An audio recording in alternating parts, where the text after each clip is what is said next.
Bonjour mesdames et messieurs et bienvenue à vous dans votre émission Ma famille, ma vie. Je suis ravie de vous retrouver aujourd'hui pour la dernière de la semaine, la troisième et dernière de la semaine. On est le mercredi 24 janvier 2024. On est en direct bien sûr sur Canal Algérie avec vous pendant 60 minutes, donc jusqu'à 11h30. Aujourd'hui dans l'émission, nous allons parler des réseaux sociaux. Alors souvent dans Ma famille, ma vie, on parle des réseaux sociaux mais du côté négatif. Aujourd'hui, on va essayer de trouver si on va essayer de vous expliquer, enfin, on va essayer de voir si les réseaux sociaux sont des alliés ou pas avec nos spécialistes qui sont sur le plateau. Avec nous, nous aurons avec nous bien sûr Jamila Benbou Abdallah, elle est hypnothérapeute, elle est coach et elle nous parlera des réseaux sociaux pendant le débat bien sûr et elle nous parlera aussi dans sa rubrique de l'hypnothérapie. Elle nous a déjà expliqué ce qu'était l'hypnothérapie, mais dans sa rubrique, elle nous expliquera comment faire de l'auto-hypnose, s'auto-hypnotiser. On fera même l'expérience sur le plateau ici avec notre invité qui vient des réseaux sociaux.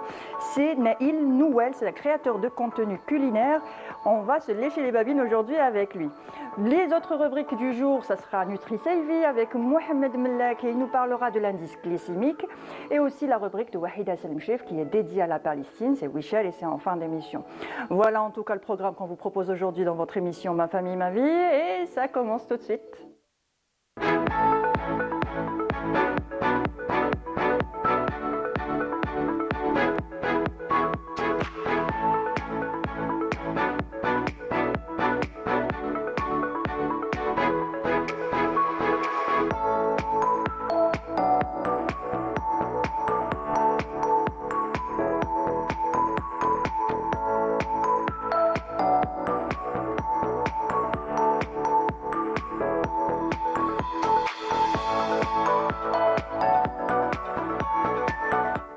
Alors, s'il est un sujet où les polémiques sont extrêmement vives, c'est bien celui des écrans et surtout des réseaux sociaux et de leurs conséquences sur nous. Et on en parle souvent dans l'émission Ma famille, ma vie, où on vous répète à chaque fois les mauvais côtés des réseaux sociaux, des écrans, l'addiction, le stress, l'isolement social et bien d'autres. Mais aujourd'hui, on va essayer de parler du bon côté, du côté positif avec nos invités qui sont présents aussi sur le plateau aujourd'hui.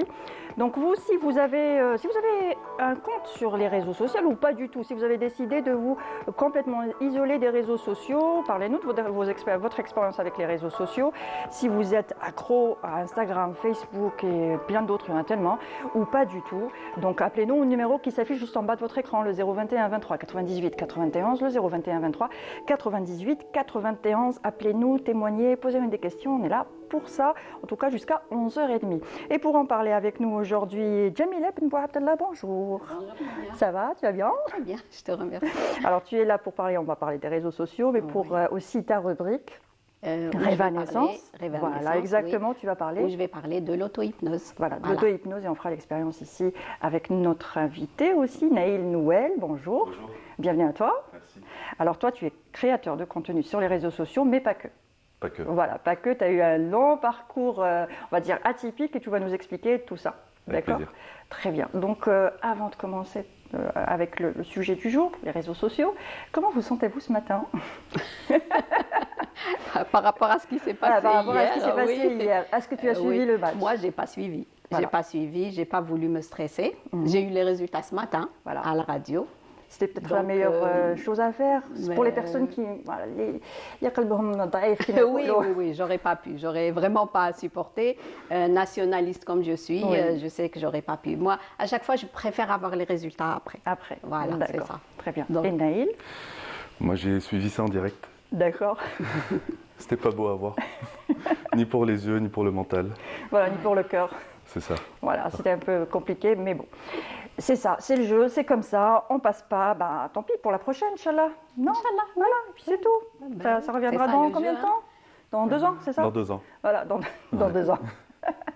Alors, on revient aux réseaux sociaux. On parle aussi, il y a eu pas mal de réactions sur les réseaux sociaux aussi par rapport à... Déjà, depuis le début de la CAN, il y a eu déjà pas mal de stories. Il y a des créateurs de contenu qui étaient sur place, des influenceurs et tout ça, qui ont partagé ce qu'ils vivaient sur place, ce qu'ils vivaient dans les tribunes aussi. C'était intéressant de voir ça aussi. Aujourd'hui, justement, on va parler des réseaux sociaux. Et avant qu'est-ce que représentent les réseaux sociaux pour vous ? D'abord toi, Naïl. Alors, pour moi, les réseaux sociaux, maintenant, c'est devenu, je dirais, un outil de travail. Oui.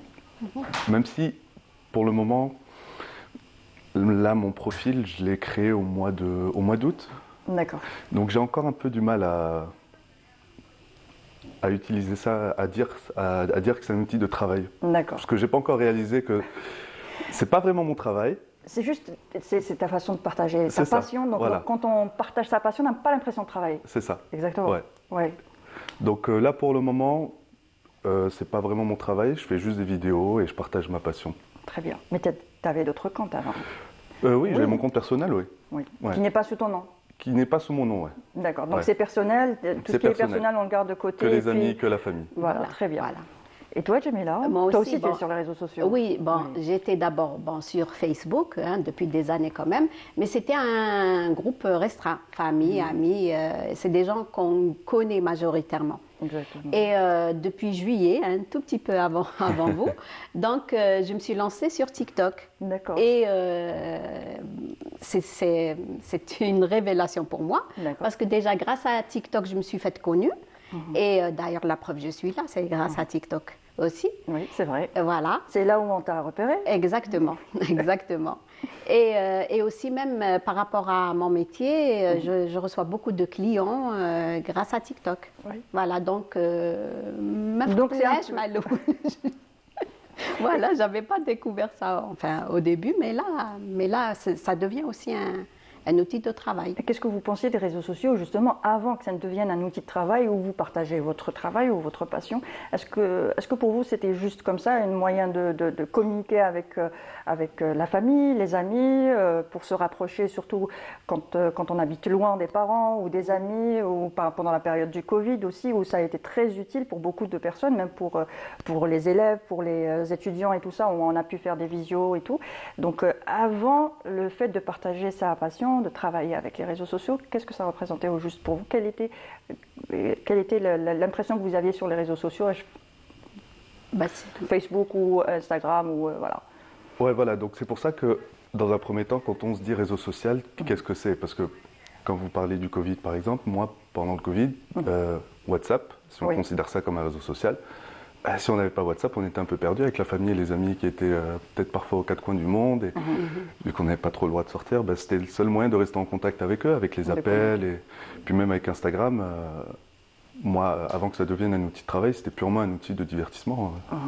Et d'inspiration surtout, parce que vu que je suis, comme je me considère un peu autodidacte dans la cuisine, si j'avais pas les réseaux sociaux, je pense tu n'aurais peut-être pas découvert ta passion? Oui, non? Et j'aurais... Peut-être aussi, mais j'aurais certainement pas pu me perfectionner. D'accord. C'est grâce aux réseaux sociaux que tu t'es parfois perfectionné? Ouais. D'accord. Ok. Voilà. Donc pour moi, ça représentait le partage de ce que j'aime. Et aussi, j'avais toujours en tête poster quelque chose qui fasse du bien, c'est-à-dire qui soit utile aux autres. Donc quand j'aime quelque chose et j'apprécie, je le partage et je sais que ça va faire du bien à mon réseau. Voilà. À tes followers, c'est ce qu'on dit. C'est ça. C'est comme ça qu'on les appelle. Oui. Je suis un petit peu, par rapport aux réseaux sociaux. Donc, avant de faire de la cuisine, tu te définis pas comme chef cuisinier déjà. C'est ça. Voilà, tu veux qu'on dise tout simplement un mec qui aime cuisiner, c'est ça? C'est ça, ouais. C'est exactement ça. Mais avant de tomber dans les fourneaux, dans les marmites et tout ça, c'était tout autre chose. C'était tes études, c'était pas ça? Pas du tout, pas du tout. Après avoir obtenu mon bac ici, j'ai entamé des études en informatique. Donc je suis parti à l'étranger. Et une fois que j'ai eu mon master, j'ai commencé un peu à travailler dans mon domaine. Donc tu es informaticien de formation? De formation, oui. Okay. Et donc j'ai fini mes études à Paris. J'ai vécu un peu au Canada, où j'ai fait un semestre en informatique. Et on va dire que j'ai commencé à chercher du travail. D'accord. Ça n'a pas trop abouti, les recherches n'ont pas été fructueuses. Ouais. Donc je me suis dit pourquoi pas faire une année sabbatique. Et du coup je suis parti à Dubaï travailler chez Emirates. D'accord. En tant que steward. Voilà. Pendant 2 ans et demi. Donc tu as fait aussi le tour du monde? J'ai fait le tour du monde, j'ai découvert des cultures, des cuisines que j'ai jamais vues de ma vie. Et maintenant avec le recul, je me dis que ça m'a énormément servi parce que quasiment il y a beaucoup de plats que je fais maintenant qui sont des inspirations des voyages, que tu as fait. Que j'ai fait. Donc vraiment, c'est sans regret. Parce qu'à l'époque, j'avais 24 ans quand j'ai commencé à travailler chez Emirates. Je considérais ça un peu comme un job. Et je ne me voyais pas finir là-dedans.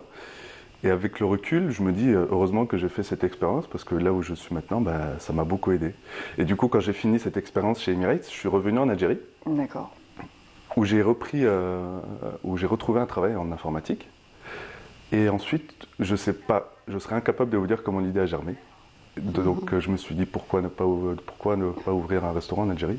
Donc j'en ai parlé un peu avec ma famille, avec ma sœur et tout. Et on a commencé à ouvrir un restaurant. Et on s'est dit qu'on allait embaucher un chef. Et qu'est-ce que je me suis dit? Je me suis dit, si on embauche un chef, il faut que je sache un peu comment cuisiner. Comment cuisiner, voilà, donc, pour savoir choisir le bon chef. Parce que c'est surtout mon statut de gérant je me suis dit, si j'embauche quelqu'un, il faut que je sache comment il travaille. Oui. Donc, je me suis formé. J'ai regardé des vidéos sur YouTube, formé tout seul ou tout seul, tu tout es seul, parti absolument tout seul. Absolument tout seul, ouais, exactement. à la maison, dans la cuisine, avec mon téléphone posé sur le comptoir. Je regarde comment il coupe, je regarde comment il cuisine, je regarde... Donc c'est aussi grâce aux réseaux sociaux que tu as appris les réseaux sociaux, informatiques, plutôt écran, internet et tout ça que tu as appris à cuisiner. C'est ça. Et on va dire que pendant mes études en informatique, j'étais baigné dans les écrans. Donc le fait de rester scotché sur un écran 5-6 heures, ça ne me dérangeait pas. Donc j'absorbais vraiment toutes les informations. Même si on dit souvent dans l'émission Ma famille, ma vie, restez pas 5-6 heures quand même. Hein. Ouais. Voilà. Mollo quand même, voilà. Mais bon, pour toi, ça moi, je serais incapable de rester autant de temps. Non, je le fais beaucoup moins maintenant. Ouais. D'accord. Déjà pour mes yeux. Oui. Ouais. Donc de là, tu as appris à cuisiner. Donc de là, j'ai appris à cuisiner et finalement, on n'a pas embauché de chef. Donc j'ai pris la place du chef. Donc tu as géré une cuisine d'un restaurant avec une brigade, j'imagine. C'est ça, bien. Voilà. ouais. Et c'est là où je me suis dit, là, ok, je suis chef. Donc c'est pour ça que là, vu que je ne suis plus restaurateur et que je ne travaille plus dans une cuisine professionnelle, j'aime pas endosser la casquette de chef parce que pour moi, pour le moment, faire des vidéos uniquement sur Instagram, ce n'est pas le travail d'un chef. Ce n'est pas le travail d'un chef. Ouais. Parce qu'il faut gérer toute une brigade, un restaurant. Une brigade, tout ça, un menu, c'est très très compliqué. Exactement, oui. Très intéressant. Donc, oui.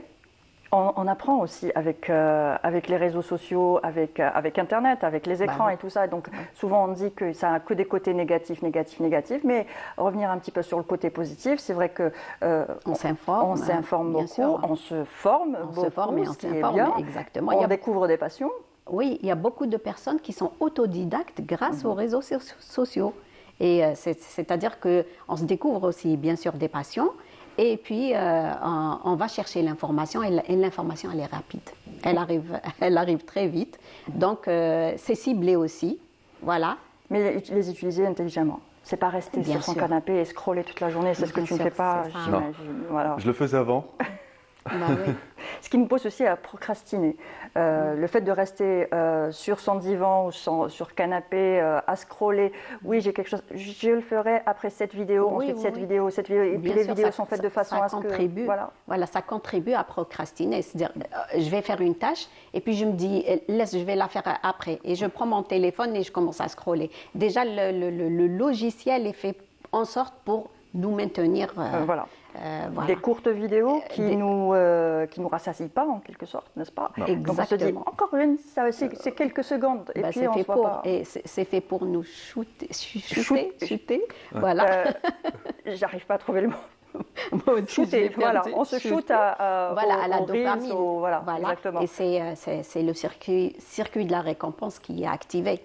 Donc on est tout le temps à la recherche de cette récompense. Comment se contrôler? Parce que j'imagine qu'il y a des personnes, on l'a dit plusieurs fois aussi dans l'émission, il y a des personnes qui sont susceptibles d'être addictes. Et ces personnes-là qui ont un profil d'être... quand on est susceptible d'être addict, on est facilement addict aux réseaux sociaux. Et on a du mal à se détacher quand on a ces petites vidéos soit qui nous font rire, soit qui font naître des sentiments, des émotions un petit peu fortes comme ça nous donne encore envie plus de scroller. Donc comment s'organiser? Comment tu t'organises déjà toi? Pour ne pas... Moi c'est un peu anecdotique parce que si vous voulez, avant de commencer mes vidéos, je scrollais énormément et un jour mon téléphone s'est cassé. Ah, Mon téléphone s'est cassé et la réparation coûtait assez cher. Donc ça m'a un peu calmé. Je me suis dit, bon, peut-être pas maintenant. Et ça m'a freiné dans mon scrollage. Du coup, ça m'a. donc tu as dû arrêter Donc du j'ai jour au perdu. lendemain. Ah ouais, j'ai arrêté du jour au lendemain et ça a duré peut-être 3-4 mois. Et honnêtement, il y a eu une grosse différence dans mon train de vie et mon style Oui, de vie exactement. quotidien. D'accord. Je dormais plus tôt, je m'endormais plus tôt. Non, c'est Tu avais complètement une meilleure différent. qualité de vie. Non, mais honnêtement, donc, ouais. oui, Et quand- c'est depuis que j'ai réparé mon téléphone, j'ai freiné un peu sur le scrollage. Mhm. Et je pense que c'est un peu une adaptation forcée. Hein. Ouais. Progressivement, on le fait. Déjà, dès qu'on se rend compte qu'on est en train de trop scroller, on met un stop, on installe un stop. Ouais. Hein, dès que je reprends conscience, parce que vous savez, quand on est en train de scroller, on est déjà en auto-hypnose. Hein. Je vais expliquer ça tout à l'heure. Très bien. Exactement. On s'hypnotise, on se coupe un petit peu du monde extérieur.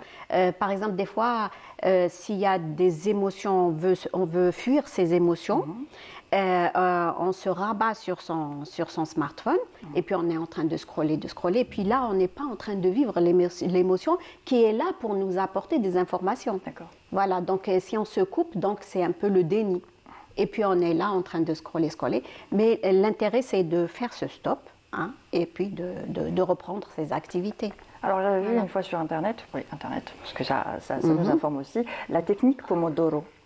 La technique Pomodoro où on prend quelques 30 minutes pour minutes, faire son travail et puis 5 minutes pour se détendre, donc 5 minutes pour et régler à chaque fois le chrono et tout ça. Est-ce qu'on peut l'utiliser pour essayer un peu de ne pas procrastiner et se détacher un petit peu des réseaux sociaux, des écrans en général quoi. Bien sûr, parce que déjà être tout le temps sollicité comme ça, ça fatigue le mental. Et la technique Pomodoro, justement, permet de régler son réveil 30 minutes. On prend 5 minutes et puis c'est pendant ces 5 minutes qu'on prend conscience de ce qu'on a fait et qu'on se reconnecte avec son entourage. D'accord. Exactement. Donc, c'est une bonne technique.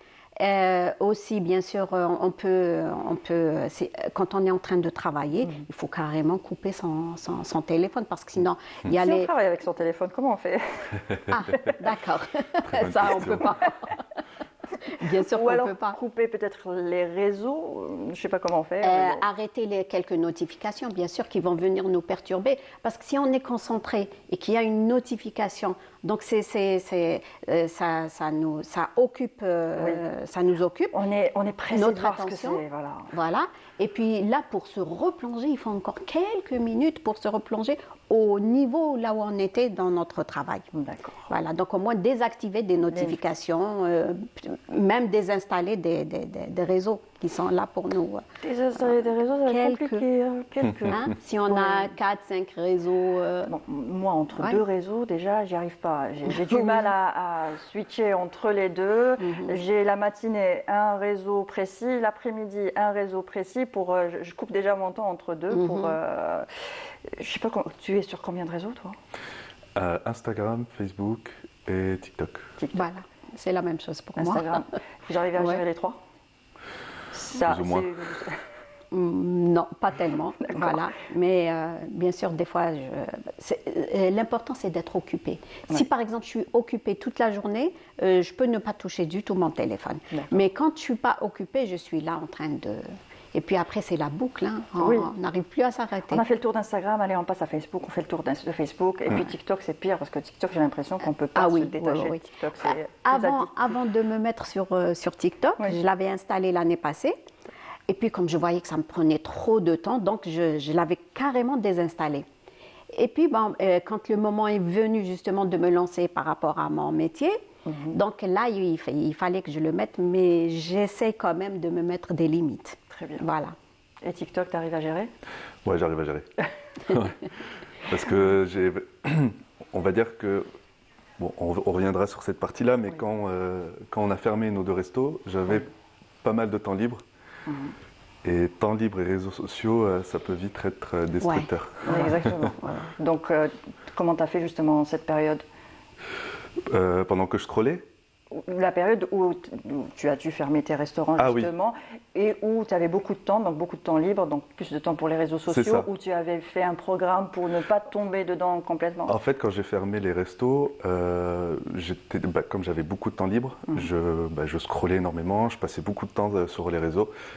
Et juste au moment où j'ai cassé mon téléphone, que voilà. Donc ça tombe bien. Donc non, vraiment, c'est tombé à pic. C'est tombé à pic. Et justement, c'est pendant cette période où j'avais cassé mon téléphone que l'idée de commencer à faire des vidéos sur les réseaux, elle a vraiment commencé à germer. Très bien. Alors, ce qu'on va faire tout de suite, c'est de suivre un micro-trottoir que nous a préparé notre collègue Yasmine Bleidja. Elle a demandé aux passants ce qu'ils pensaient des réseaux sociaux et on revient tout de suite après. Ok, Très bien. Reportage. Oui, il y a plein de bienfaits. Si tu cherches un truc, tu peux le trouver sur les réseaux sociaux. Que ce soit Khedma, actuellement il y a des annonces. Après l'ilm, tu trouves plein de trucs. L'ilm, la religion, la donnée, plein de trucs. Alors je pense que c'est très positif les réseaux sociaux. Après, il ne faut pas rester toute la journée devant son téléphone. كاين بزاف حوايج ملاح في لي ريزو سوسيو باسكو شغل تحوسي بهم بزربه وتلقاي المعلومات اللي هليت ما يفيدوك في لي بروجي ولا و شغل انا يفيدوك في الجانب انك تكوني ديما تعرفي الاحداث الجدد بزربه تما حاجه مليحه. Si quelqu'un vend un truc, systématiquement tu vas lire les commentaires et peut-être ça va t'influencer. Voilà, la vie c'est un. Surtout si quelqu'un l'a testé. يساعدوني باغ اكزومبل كي ما نلقاش الحلول تاع لي زيكزارسيس ولا تلقايهم كاينين تما تلقاي لي سوجي تلقاي باغ اكزومبل عباد مدايرين قبل دي بروجي تشوفي لي زيدي تاعهم اي تو. انا واحد من الناس نشوف بوكو بلوس من كوتي تجاري فهمتيني سوا ديزون زعما عجبتني عفسه هكذا شفتها كومي فيست هكايا ولا نشريها ما نكذبش عليك ندومونديها سورتو دوكا تيك مع الاخت انا في كاين توصيل حتى لباب الدار تما يجيبوها لك حتى لعندكم وكل واحد كيفاش يشوف هذو لي ريزو سوسيو فهمتي فيهم قد ما فيهم لي نيجاتيف فيهم لي بوزيتيف بزاف. عندي دي ريزو سوسيو ونخدم بهم ديما كل يوم محسوب عندي اديكشن للريزو سوسيو. الحاجه المليحه شغل ديجا عندك باه تعقب وقتك شغل زيد يخليوك تنفتح على العالم تشوف حوايج هنا ما كانش يخليوك تكون ديما على مود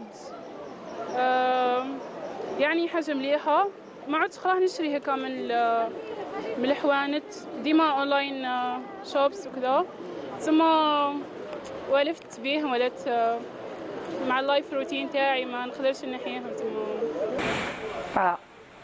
C'est utile apparemment pour les cours, pour réviser, pour trouver des solutions à ses examens. Donc ça peut être utile aussi le fait d'être sur les réseaux sociaux. À part mettre vos vidéos, votre contenu justement sur les réseaux sociaux, à quoi il peut être utile aussi? Comment vous utilisez les réseaux sociaux autrement? Pour absolument presque tout. On va dire que j'ai 34 ans, donc je suis issu d'une génération encore où si vous voulez, j'ai un peu baigné dedans. J'ai surtout... en fait, c'est un outil que j'ai utilisé toute ma vie. Que ce soit pour les études, pour les voyages, pour la cuisine, pour vraiment tout. Par exemple, si j'ai un souci de bricolage à la maison et que je ne sais pas faire quelque chose, mon premier réflexe, c'est pas d'appeler un plombier et de lui demander, c'est d'aller voir sur les réseaux, sur YouTube, de voir comment on fait. Voilà, comment déboucher un évier, comment changer un robinet. Ouais, voilà. J'ai appris à cuisiner, avec YouTube, je peux apprendre quelques travaux. Et justement, tu fais de super belles recettes, on va voir ça dans un petit moment. Okay. Les recettes qui donnent vraiment qui donnent envie. L'eau à la bouche, c'est exactement ça. Et de ton côté? Moi, c'est surtout pour mes recherches. Donc, à chaque fois que j'ai un sujet à préparer, donc je vais sur les réseaux sociaux. Je suis beaucoup plus, bien sûr, sur les vidéos. J'aime écouter. Par exemple, pendant que je fais quelque chose à la maison, je prépare la cuisine. Donc, je suis là en train de cuisiner et en train d'écouter une vidéo. Et dès que j'ai, par exemple, je note une information, j'ai toujours une feuille et un stylo devant moi, donc je fais pause et j'écris. Donc ça m'aide énormément dans mon métier. Voilà. Dans ton métier. Très bien. On voit une vidéo ou deux? Allez. Oui. Alors on va voir une vidéo de Naïl, ce qu'il prépare, et on revient tout de suite après. Le son? Dès qu'il y a d'avion, je viens d'en Oh. C'est vraiment super simple à faire et c'est un pur délice. J'ai failli oublier l'huile d'olive d'ailleurs. On va commencer par tremper nos pois chiches dans l'eau pendant toute la nuit et on va venir les faire bouillir avec un peu de bicarbonate. On enlève un peu les impuretés à la surface et une fois qu'ils s'écrasent facilement, on va les égoutter et les plonger dans de l'eau froide.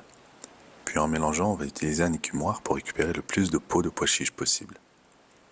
Dans un robot, on va mettre nos pois chiches, de la pâte de sésame, du jus de citron et son zeste, 2 ou 3 gousses d'ail, et la petite astuce, c'est quelques petits glaçons qui vont nous aider à obtenir un hummus vraiment lisse et onctueux. Et non, pas d'huile d'olive, ça c'est à la fin en assaisonnement. On mélange et on n'hésite pas à goûter pour ajuster en citron et en glaçons.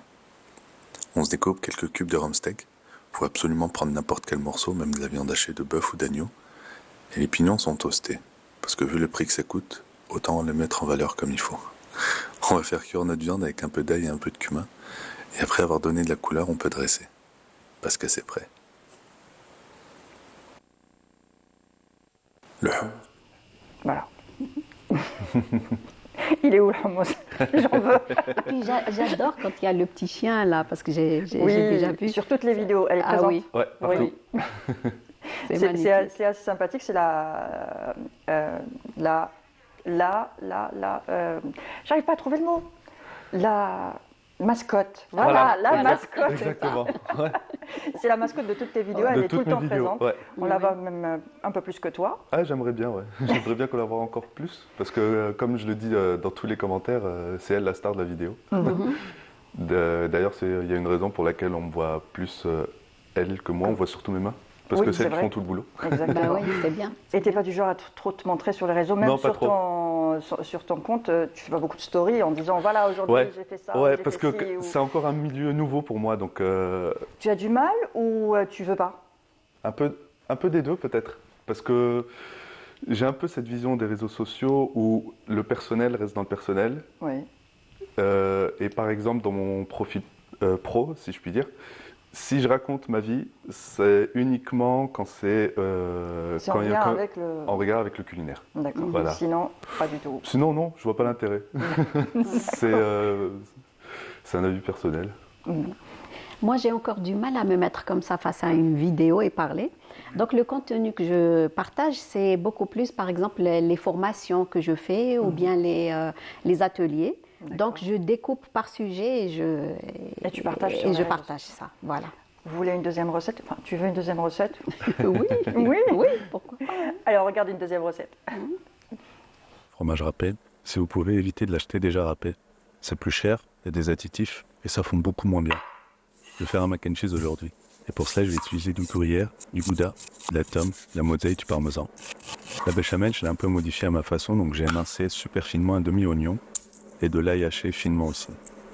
Bien entendu, c'est facultatif, mais c'est toujours cool de switcher un peu les ingrédients. On fait revenir tout ça dans du beurre jusqu'à bien faire mousser le tout sans le brûler. Et ensuite, on rajoute la farine d'un coup, puis on la fait cuire un peu. Et enfin, on rajoute le lait petit à petit pour pas avoir de grumeaux. Pour cette recette, je l'ai faite un peu liquide parce que le fromage va venir épaissir le tout. En assaisonnement, j'ai rajouté un peu de moutarde, du paprika fumé, la noix de muscade bien sûr, du sel et du poivre. Et enfin les fromages, et soyez paradins. On fait cuire nos pâtes 4 minutes de moins que d'habitude, et on teste en même temps l'astuce de la cuillère en bois qui apparemment marche plutôt bien. De préférence, prenez des coudes ou des macaronis, c'est la même chose. On mélange le tout, et bien sûr, j'ai pas pu m'en empêcher, mais j'ai rajouté un peu de truffe. Ça va dans un moule, en mettant des petits cubes de mozzarella au milieu, et encore plus de fromage au-dessus. Si vous avez un ami vegan, envoyez-lui cette vidéo pour lui montrer ce qu'il rate. Ça part au four avec le feu du haut pendant 20 minutes à peu près, et on met un peu de ciboulette pour la conscience. On se met une petite part et c'est prêt.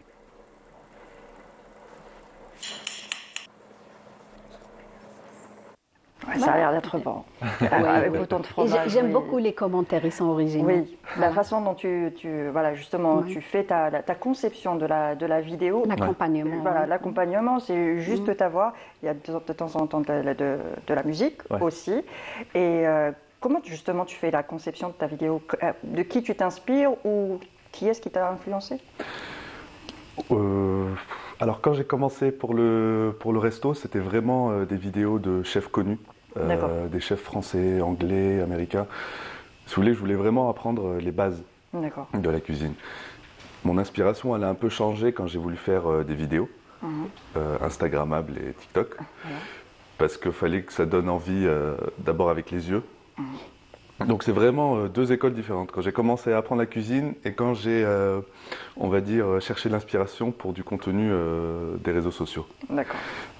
Donc quand je fais ma vidéo, je vous cache pas, c'est un gros chamboulement dans la tête parce que j'ai plein d'idées et généralement ça se décide 2 ou 3 jours avant.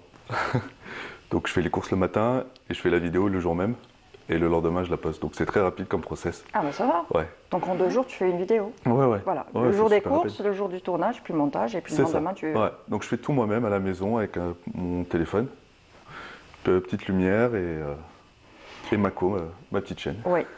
On a vu qu'elle n'était pas seule cette fois-ci pour la deuxième vidéo. Je lui ai ramené un Un petit ami. copain. Ouais. Voilà. Donc, et justement, le retour des followers, Ouais. quand c'est des commentaires positifs, bon, ça va, ça fait plaisir et Ouais. tout ça. Quand on a des likes, quand on a des... mais quand c'est des commentaires négatifs ou quand c'est, par exemple, quand il n'y a pas de likes ou pas de réaction, qu'est-ce que ça te fait? Bon, ça va peut-être choquer, mais ça me fait absolument rien. Pourquoi? Parce que on va dire que je joue le jeu.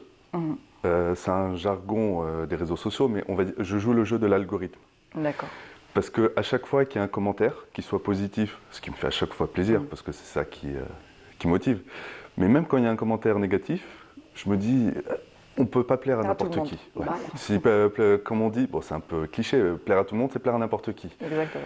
Mais même quand il y a un commentaire négatif, on se dit, c'est pas grave, il est venu, il a vu la vidéo, il a laissé un commentaire, la vidéo tourne, C'est encore mieux. c'est tout bénef pour moi. Exactement. Alors, comment faire pour que les réseaux sociaux ne nous atteignent pas? Voilà, donc pour les créateurs de contenu, justement, ce qui se cache en général, bon, pas pour les influenceurs par exemple, c'est une reconnaissance. C'est la recherche de la reconnaissance. Et quelque part, c'est normal. Parce qu'on a tous, c'est-à-dire on a tous besoin d'exister dans les yeux des autres. Oui. Voilà, c'est un peu comme... je pourrais prendre un exemple. Par exemple, si imaginez que vous échouez dans une île déserte et que vous soyez seul. Ça rapporte par exemple à Robinson Crusoe. Oui. Okay. Il y a eu même un film qui a été tourné pour Seul au monde, je ne sais pas si vous l'avez vu, avec Tom Comment s'appelle Hanks. le ballon déjà? Vendredi? Ah oui. Un vendredi, voilà, c'était vendredi pour Robinson Crusoe. Et pour Seul au monde, avec Tom Hanks, c'est son ballon. Oui, comment il s'appelle? Il avait donné un nom, le Wilson. ballon. Ouais, c'était- Wilson. Ah, Wilson. Voilà, Pourquoi c'était. j'ai dit vendredi? Je sais pas. Vendredi, Vendredi, c'est c'est- Robinson Crusoe. D'accord, voilà. Voilà, c'était vendredi son ami imaginaire. Exactement. Et Tom Hanks, son ami, c'était le ballon, c'était Wilson. Pourquoi? Parce qu'il avait besoin d'exister à travers le regard de ce ballon, de cet être imaginaire qu'il avait créé. Et, Nous sommes quelque des part- êtres sociaux, donc on a Oui, besoin oui, de quelqu'un oui. d'autre. On a Justement, besoin de... comme dit Jean-Jacques Rousseau, il dit nous sommes un animal social. Voilà, c'est ça. Donc, on a besoin, on est en quête de cet amour. Et c'est ce que offrent les réseaux sociaux. C'est pas pour Voilà. combler un amour qu'on n'a pas eu, peut-être plus jeune. Aussi. Ben oui, Oui. c'est pour ça que ça se travaille. Justement, pour ne pas être impacté par les commentaires négatifs. Si on renforce notre amour pour nous-mêmes, on ne va pas être impacté comme Naël. Voilà. Donc, on sent qu'il y a vraiment une estime de soi et une confiance en soi. Donc, C'est un gros travail hein, en amont. ah oui, je n'en doute pas, exactement. Mais tu le fais aussi pour l'amour du partage, parce que tu aimes bien partager ce que ça tu va de fais. pair avec la cuisine. Exactement. Si on fait de la cuisine, c'est qu'on a envie de partager et faire plaisir. Et pour la petite histoire, quand il s'agit de me faire à manger, je ne Oui. me fais pas manger comme ça dans les vidéos. C'est ce que c'est. D'accord. On le fait pour les autres, pour faire plaisir aux autres, mais Ouais. pour soi, on peut se contenter d'une omelette. Largement. Voilà. Voilà. On Et- va pas. Oui. continue, Voilà, je allez, voulais pardon. juste rajouter ça. Quand on a un commentaire négatif, voilà, on prend ça du bon côté, c'est-à-dire que c'est une critique peut-être constructive, hein, et puis se dire, c'est un message, qu'est-ce que je peux en faire, Voilà. ok, de bénéfique pour Voir le moi. côté positif du commentaire négatif. Voilà, c'est Voilà. ça, exactement. Très bien. On passe à, j'allais dire Nutri-Savvy. Nutri-Savvy, c'est tout à l'heure Révanescence. On passe à Révanescence Très bien. juste après le jingle. Ok.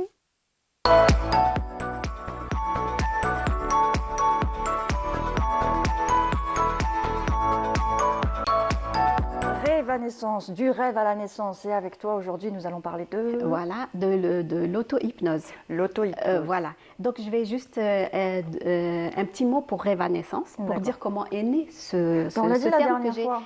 je l'ai inventé et c'est par rapport à un tableau que une artiste avait fait pour mon cabinet. Exactement. Donc, c'est Nawel Ouaked. Voilà, c'est juste pour lui faire un petit coucou. Et voilà, donc c'est les rêves, l'hypnose et tout. Donc, c'est rêve.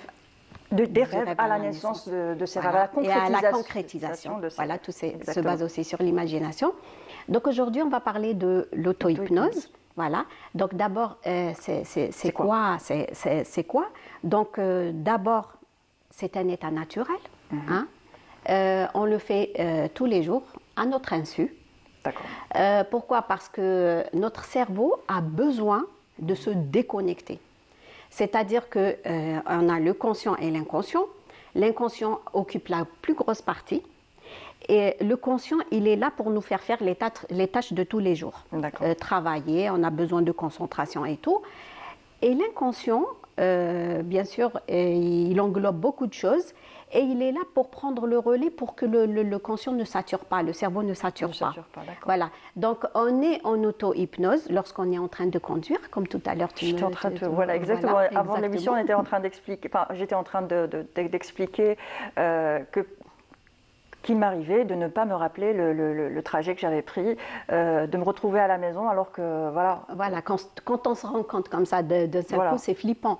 Ça ne pas de ce qu'on a fait. Je me rappelle que la première fois que ça m'est arrivé, je me suis dit, ah là, je suis en train de conduire.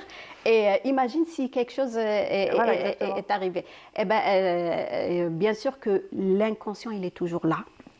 Et le conscient est toujours là, c'est-à-dire que jamais il est là pour nous protéger. D'accord. Donc si on est en danger, le conscient reprend le dessus. Parce que c'est vrai qu'on est en pilote automatique. Oui. Et dès qu'il y a quelque chose qui arrive, vous vous rendez compte que vous réagissez. Les réflexes sont là. D'accord. Voilà. Quand on est en train de regarder un film, on est en auto-hypnose. C'est-à-dire une personne peut rentrer, vous n'allez même pas vous en rendre compte parce que vous êtes complètement plongé dans ce film. On est hypnotisé parce qu'on regarde voilà, la télé. hypnotisé. Vous incarnez même les personnages, vous vivez ce que vit le personnage, même les émotions.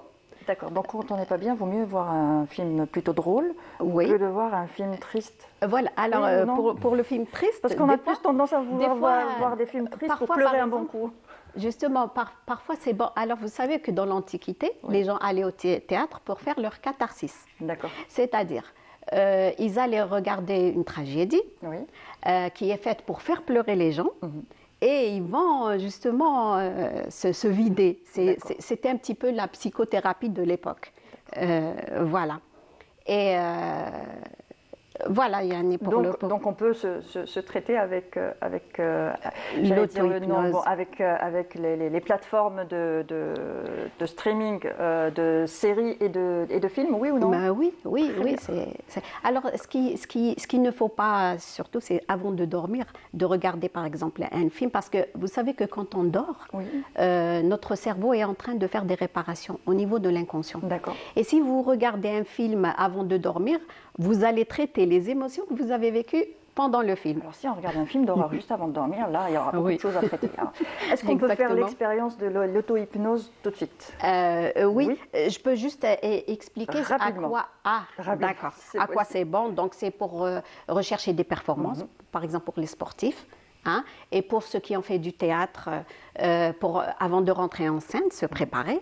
Je sais que toi aussi tu le fais avant de préparer l'émission. Exactement. Voilà. Et c'est bon aussi pour avoir un bon sommeil, pour gérer ses émotions, son stress. Donc tout ça est bon pour, enfin il y a encore beaucoup de choses, mais je sais qu'on n'a pas le S'apaiser, temps. pour se faire du bien quand ça voilà. va pas trop. Exact, même pour Après un match l'auto-guérison. pareil Même pour l'auto-guérison. Voilà. Et après un match comme celui d'hier, ça aussi Oui, fait du on bien peut aussi. rentrer en auto-hypnose justement, et même pour se préparer pour être en ressources. Voilà. Donc, on pourra se préparer avec de l'auto-hypnose. Moi-même, je l'utilise avant chaque séance. D'accord. Voilà. Alors, qu'est-ce qu'il faut pour se mettre en condition pour faire de l'auto-hypnose? Est-ce qu'il faut être allongé, assis De préférence assis. Parce que D'accord. si on est allongé, on a tendance à dormir. Alors, on est tous assis, Oui. on peut le faire. Très bien. Quand tu veux. D'accord, donc vous vous préparez. Donc vous allez juste prendre 2 profondes ou 3 profondes respirations. Inspire, expire, inspire, expire. Inspire et expire et vous vous concentrez sur votre respiration et tout en vous concentrant sur votre respiration, vous allez aussi vous concentrer sur votre corps. Donc, vous allez sentir comme une énergie qui va venir traverser votre corps et vous apporter du bien-être. Et cette énergie qui va venir vous nourrir à partir de vos jambes, de vos mollets, elle va se diffuser pour venir vous apporter ce bien-être. Et cela va venir remonter et se diffuser complètement à travers votre corps et venir décrisper tous les muscles de votre corps. Vous pouvez, si vous le désirez, garder les yeux ouverts ou bien les fermer, c'est comme vous voulez, et tout en ayant les yeux fermés, vous allez les ouvrir à l'intérieur de vous pour aller explorer ce monde imaginaire. Et vous allez imaginer que vous vous baladez dans un endroit, que ce soit au bord de la mer ou bien la montagne, dans une forêt. Et dans cet endroit-là, vous allez décider juste de vous reposer, de vous ressourcer avec tout ce que vous êtes en train de voir.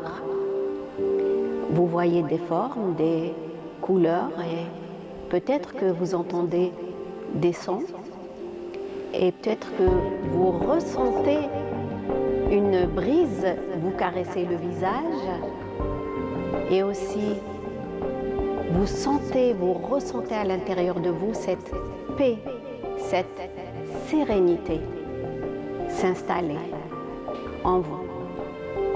Voilà.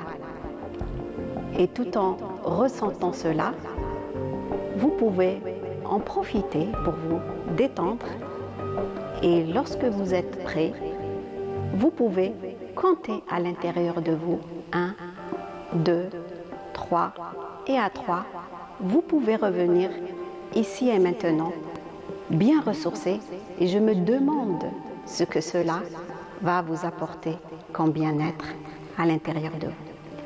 On se sent déjà plus détendu, Voilà. n'est-ce pas? Ouais.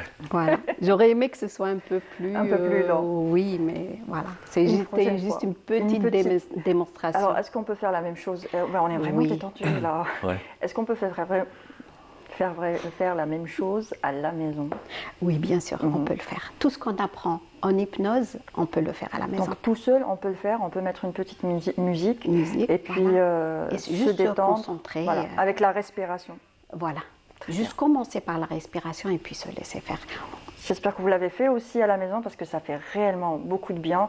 Je sentais des tensions aux épaules qui se sont un petit peu relâchées. Ouais. Et... Moi, je suis parti loin.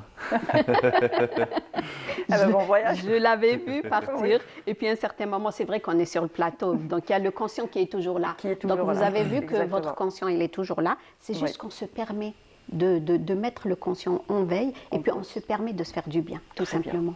Voilà. Et oui, ça fait du bien. Et même à la régie, on me dit, on est zen. On est encore tous à la régie, on est zen.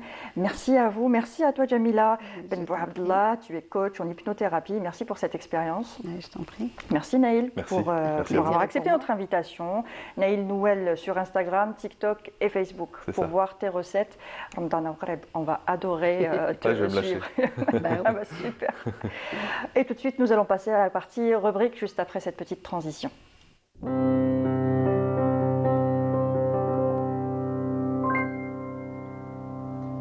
نهديلك روحي ومالي ونحلف لك بمين نفديك بدمي الغالي يا أرض فلسطين قسما بالله العلي وربي العالمين يا على مكيلالي وجبالك حرين قسما بالله العلي وربي العالمين يا على مكيلالي وجبالك حرين يا على مكيلالي يا أرض صلاح الدين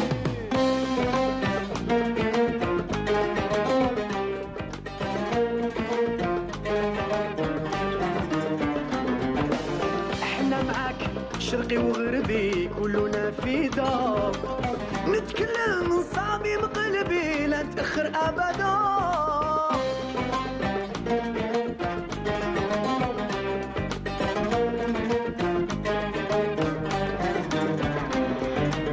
نعهدك بربي يا حربي ودام الشهداء للفتح وطني وشعبي هم المسببين إيه تحيا فلسطين نهديلك روحي ومالي ونحلف لك بمين نفديك بدمي الغالي يا أرض فلسطين قسما بالله العالي وربي العالمين يا يعلمك إلهي وجبالك حرين قسما بالله العالي وربي العالمين يا يعلمك إلهي وجبالك حرين يا يعلمك إلهي يا أرض صلاح الدين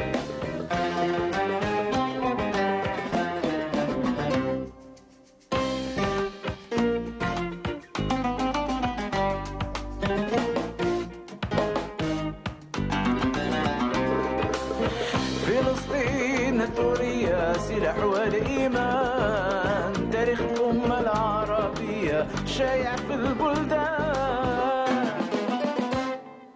احنا هما أصحاب التضحية ما نخافوا عديان في سبيل الله والحرية احنا المجاهدين يا أرض فلسطين نهديلك روحي ومالي ونحلف لك بيمين نفديك بدمي الغالي يا أرض فلسطين قسما بالله العالي وربي العالمين يا يعلمك إلهي وجبالك حرين قسما بالله العالي وربي العالمين يا يعلمك إلهي وجبالك حرين يا يعلمك إلهي يا أرض صلاح الدين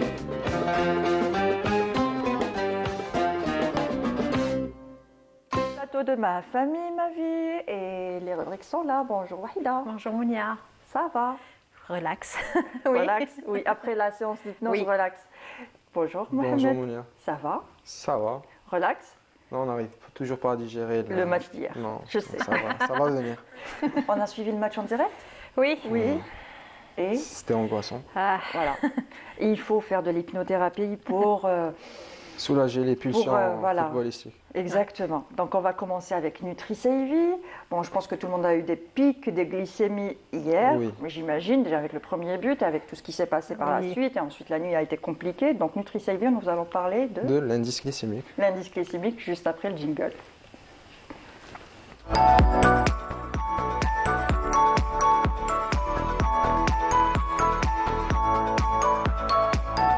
Indice glycémique, qu'est-ce que c'est?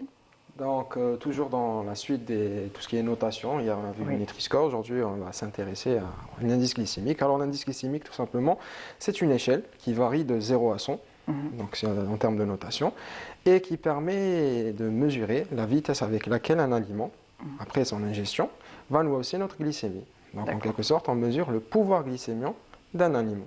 Donc plus l'indice glycémique va être élevé, plus rapide sera l'élévation de la glycémie. Et au contraire, lorsqu'il s'agit d'un aliment à indice glycémique plutôt bas ou modéré, l'élévation de la glycémie va se faire de manière lente et progressive. Il va apporter de l'énergie tout au long d'une durée un peu plus importante qu'un aliment à indice glycémique élevé. D'accord, et comment il est influencé? Il est tout simplement influencé déjà par la teneur en glucides d'un aliment. D'un aliment, oui. D'un aliment. Donc C'est un tout aliment qui... Non, il y en a quand même un certain nombre de facteurs. Donc parmi lesquels, donc, comme vous disiez, la teneur en glucides, un aliment qui va renfermer des glucides complexes aura un indice glycémique supérieur à un aliment qui renferme uniquement des sucres simples. Le meilleur exemple des sucres complexes, c'est celui de l'amidon. Donc les aliments riches en amidon auront un indice glycémique élevé. La teneur en fibres également. Plus un aliment va renfermer de fibres et plus son indice glycémique va être bas. La façon et la durée de cuisson aussi influencent l'indice glycémique. Pour les pâtes par exemple? Pour les pâtes, on parle de pâtes al dente. C'est des pâtes qui sont cuites au maximum 7 minutes. Donc l'invité peut nous confirmer exactement la durée de cuisson. En tout cas, les pâtes al dente ont un indice glycémique inférieur à des pâtes, surcuites, comme les Algériens les aiment. Pas tous. Pas tous. Je préfère al dente, personnellement. Le type ou la façon de cuire, c'est-à-dire que le meilleur exemple, c'est celui de la pomme de terre. La pomme de terre vapeur et la pomme de terre cuite à l'eau ont toutes les deux, pour la même race de pommes de terre, des indices glycémiques différents. Pourquoi? Tout simplement, quand on va cuire des pommes dans l'eau, ça va conduire à ce qu'on appelle le relâchement de l'amidon. L'amidon, c'est une chaîne de plusieurs glucides. J'ai oublié l'exact nombre de glucides, mais en tout cas, lorsqu'ils sont cuits à l'eau, l'amidon va libérer son glucose et ça va hausser l'indice glycémique.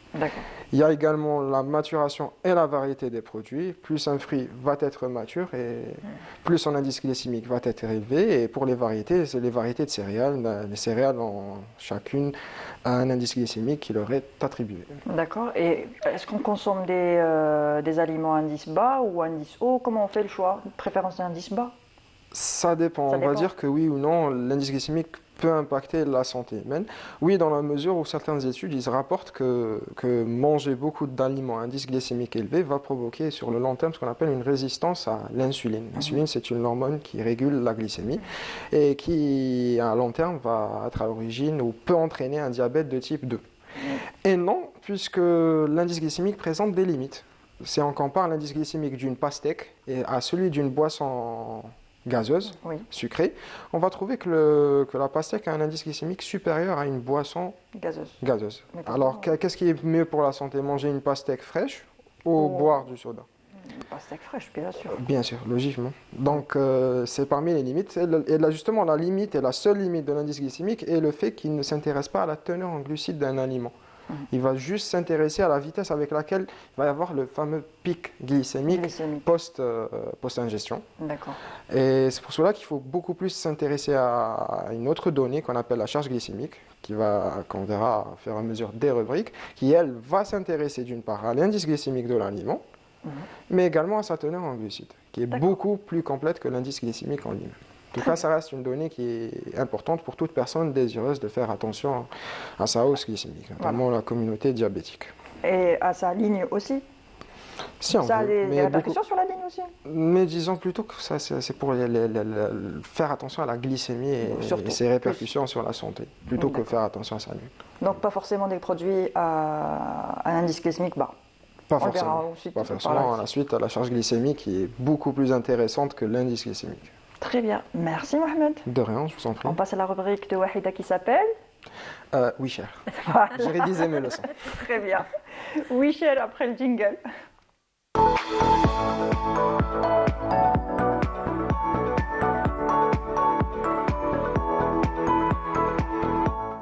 Alors, toujours la Palestine. Aujourd'hui, j'ai choisi de partager avec vous un jeune groupe palestinien que j'apprécie beaucoup. C'est une bande d'amis. Ils sont composés de 6 musiciens, artistes, auteurs, compositeurs.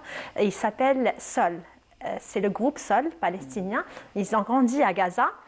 ils ont commencé, comme pratiquement la majorité des jeunes artistes palestiniens, à animer des mariages. Ils ont repris plusieurs chants folkloriques palestiniens. Mais l'avantage avec eux, c'est qu'ils ont un peu modifié les sonorités. Ils ont apporté des musiques un peu jeunes. Voilà, ils ont rajeuni ça. D'ailleurs, ils disent, on a revisité à la manière de la bande sol. Sol, c'est la clé de sol. Hein. Oui. Voilà. Donc, qui commence les notes.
Le clip, en fait, il est récent, mais on a l'impression de voir un ancien clip. Exactement. Voilà, ils sont habillés d'une manière un peu ancienne.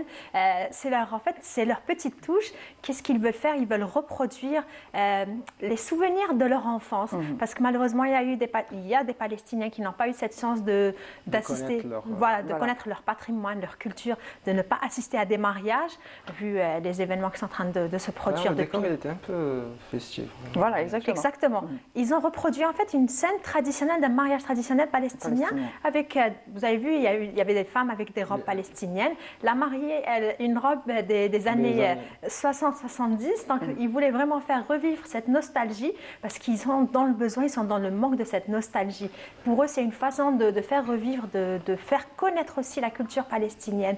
Il faut savoir qu'ils font appel. Ils ont créé, en fait, ils ont fait plusieurs albums et ils font toujours appel à des Palestiniens, des auteurs, des compositeurs palestiniens pour les aider.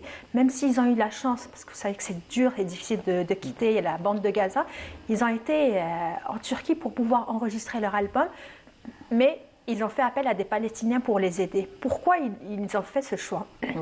Dans une des déclarations qu'ils avaient faites, ils ont dit que si on fait appel à des Palestiniens et on se connaît entre nous, donc on maîtrise notre culture, on maîtrise nos histoires, donc on ne risque pas de perdre ou de modifier notre vécu ou patrimoine. Exactement, notre patrimoine, mais aussi les tempos, parce qu'il faut savoir que chaque pays a ses propres tempos. Donc pour eux, s'ils font appel à un étranger, il peut faire un mix et va dire tiens, je vais un peu rajouter une petite sauce ou une petite touche à l'oriental ou à l'occidental.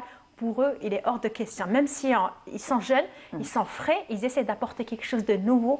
Ils font appel tout en conservant l'identité de leur musique. Exactement. Malheureusement, ils n'ont pas beaucoup de clips parce que vu les moyens, c'est difficile pour eux de faire des tournages. Ils ont fait un choix, en fait, c'est soit de clipper leur album ou tout simplement faire des clips pour faire revivre des anciennes chansons palestiniennes. Et on a découvert déjà, on a vu dans Ma famille, ma vie plusieurs clips de la bande de sol où ils ont repris des anciennes chansons du patrimoine, du folklore palestinien. Ils ont essayé de les mettre à jour, en fait, entre eux, créer leurs nouvelles chansons, les clips. Et donc eux, qu'est-ce qu'ils ont préféré? Plutôt les mettre en avant et valoriser le patrimoine palestinien. Voilà. Merci Wahida. Avec plaisir, Mounia. Et la Palestine passe au deuxième tour. Voilà, ils ont gagné 3-0 hier. On va se réorienter vers la Coupe d'Asie, c'est beaucoup mieux. Voilà. Et puis, il ne faut pas oublier l'équipe nationale de hand, qui est en demi-finale. Exactement. Qui est en demi-finale. Chapeau bas à l'équipe algérienne nationale de handball. Il y a des comme ça. Et sinon, on va suivre le hand maintenant. Voilà, bien sûr. Il faut être national et suivre l'équipe nationale. Merci à vous, Mohamed. Et j'allais te dire Wafa. Une petite pensée pour Wafa. Oui, exactement. Oui, voilà. Merci. Elle a du mal à remonter au conscient. Non, je ne suis pas toujours sous hypnose, ne vous inquiétez pas. Merci à vous, chers téléspectateurs, de nous avoir suivis. On se donne rendez-vous lundi prochain, 10h30, bien sûr, sur Canal Algérie en direct. Et sinon, passez une bonne journée avec le reste des programmes de Canal Algérie et Zen. Tout va bien. Au revoir.